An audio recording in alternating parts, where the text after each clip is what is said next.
Hello, good morning everybody. అడిగి తెలుసుకునేవారు 5 నిమిషాలు మాత్రమే అజ్ఞానంలో ఉంటారు. అడగని వారు జీవితాంతం అజ్ఞానులుగా మిగిలిపోతారు.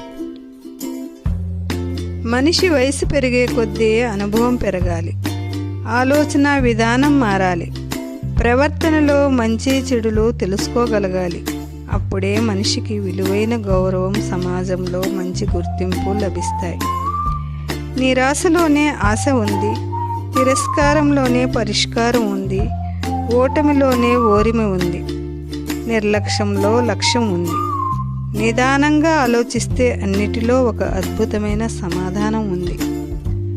నీవు వెలిగించిన దీపం నీకు మాత్రమే కాదు, నీ చుట్టుపక్కల ఉన్న వాళ్ళకు కూడా వెలుగును చూపిస్తుంది. అదేవిధంగా నీవు చేస్తున్న ఏదైనా నీకు మాత్రం